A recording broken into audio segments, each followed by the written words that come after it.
लोकसभा चुनाव 2024 से पहले समाजवादी पार्टी ने रामचरितमानस और शूद्र वाली पॉलिटिक्स के जरिए जातीय गोलबंदी की रणनीति तैयार कर बीजेपी को घेरने की कोशिश की है, जिसे लेकर अब बसपा सुप्रीमो मायावती ने सपा पर ही सवाल उठा दिए हैं। मायावती ने ट्वीट के जरिए सपा पर शूद्र समाज का अपमान करने का आरोप लगाया।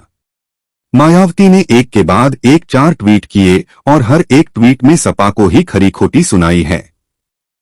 मायावती ने सपा पर निशाना साधते हुए ट्वीट किया और लिखा कि रामचरितमानस और मनुस्मृति नहीं बल्कि दलितों पिछड़ों के लिए बाबा साहब का संविधान सबसे महत्वपूर्ण है। उस संविधान में अनुसूचित जाति, अनुसूचित जनजाति और पिछड़े वर्ग का जिक्र है।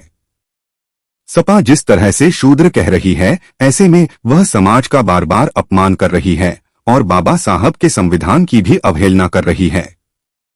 इस ट्वीट के जरिए मायावती कहीं ना कहीं अपने कैडर और कार्यकर्ताओं को मैसेज देना चाहती हैं कि सपा केवल राजनीति करने के लिए इस शब्द का इस्तेमाल कर रही है।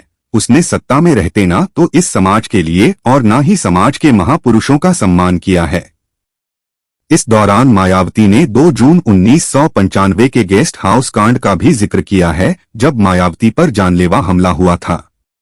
इस घटना के बारे में जिक्र करते हुए मायावती ने संदेश दिया कि सपा हमेशा से दलित और महिला विरोधी रही है। मायावती ने जिस तरह से सपा को घेरा, उस मुद्दे पर अब बीजेपी भी सपा को घेरने में जुट गई है। मायावती की तरह डिप्टी सीएम केशव प्रसाद मौर्य ने भी हमला बोला और कहा कि सपा हमेशा से गुंडे माफियाओं के साथ ही है और राम का उसने हमेशा विरोध किया है। मायावती का ट्वीट सामने आने के बाद सुभाषपा भी सपा को घेरने में जुट गई है। अरुण राजभर ने कहा कि रामचरितमानस का विरोध करते करते समाजवादी पार्टी चारपाई पर आ जाएगी। स्वामी प्रसाद मौर्य सपा को समापवादी पार्टी बनाकर मानेंगे। राजभर ने कहा कि मायावती ने जो भी बातें कही हैं वो बिल्कुल ठीक कही हैं। सपा हमेशा से ही अपमान करने का काम करती आई है। जब सरकार में होते हैं तो जाति जनगणना कराने की याद नहीं आई, अब उसकी मांग कर रहे हैं।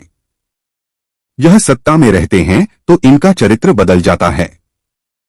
जिस तरह से समाजवादी पार्टी ने शूद्र वाली पॉलिटिक्स की शुरुआत की थी, उसके बाद बीजेपी इस पर बोलने से बच रही थी।